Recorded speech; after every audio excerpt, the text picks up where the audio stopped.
How high are you on Ian Garry taking on a crafty veteran, man, Neil Magny? He has a lot of wins over guys that he probably shouldn't, and he has some losses to some guys that he probably shouldn't, but we know he's a tough test either way. What do you think? I'm very high on Ian Garry for this fight, Derek. I think the youthfulness and the exuberance and the speed and the talent that Ian Garry presents is going to be a challenge because Neil Magny is used to being that slickster himself. I mean, he hits hard. He has talent all over the place. Like you said, fought the who's who, lost some, won some, kind of that up and down middle fighter. I just think this is the time for the future, man. Ian Garry presents such a different challenge than a lot of these dudes do because he's been doing it for so long. And as much as Neil Magny is that crafty veteran, Ian Garry's also extremely crafty as well, Derek. So I think this one, it has a lot of heat behind it. Don't get me wrong. It does have a lot of heat behind it.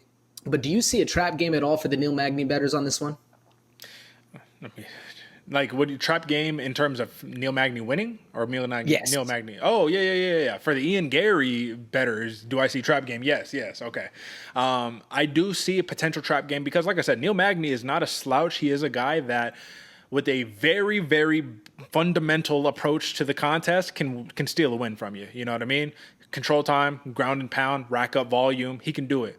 Now, is Ian Garry going to allow him to do that?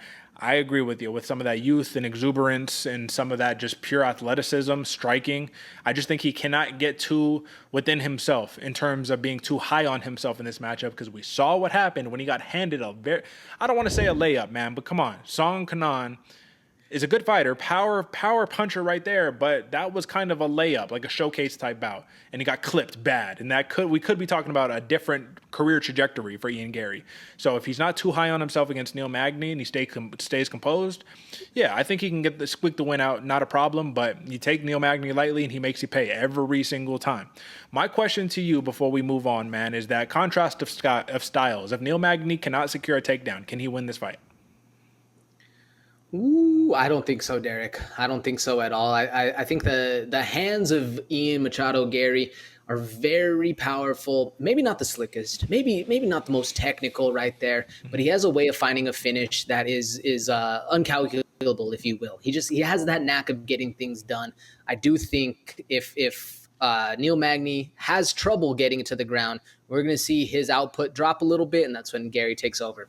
And here's the thing, man. This is the thing about Neil Magny is he just beat Phil Rowe. And, like, I can't say how impressive of a victory that is. His only two losses are to some legit guys. Shavkat Rachmanov, right? And Gilbert Burns. Two grapplers. Is Ian Garry going to go and wrestle? I don't think so. And if you look at the last 5 dudes he's fought, there's really only like 2 guys there that can wrestle legitimately like that. So I don't know, man. I do have a weird feeling in my gut about this, but Neil Magny is getting up there in age now, 36 years old, even though he came off a very impressive split decision victory. I think that there's something that makes me say, even if you're full in on Ian Garry, drop $5 on a plus 750 decision for Neil Magny. Just do it. Just cover. We'll, just in case. But aside from that, man, I like Ian Garry. I don't know how I feel about that minus 105 TKO. I don't know if I like that minus number next to it. I can see that plus 300 decision. But AJ, talk to the people because you got the prop lock of the night on this one. Talk to them. Woo, submission, folks. The prop lock is here.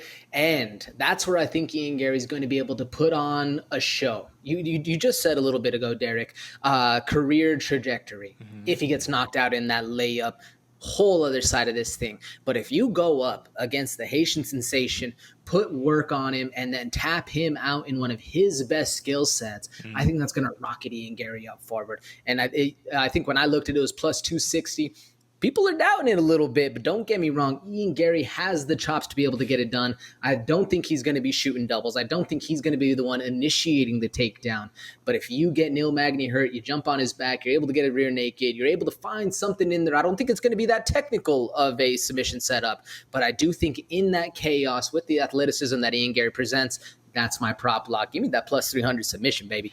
And listen, man, I mean, it's an interesting because these odds, these prop odds, these are like open odds, right? So what you looked at is the most current odds, plus 260.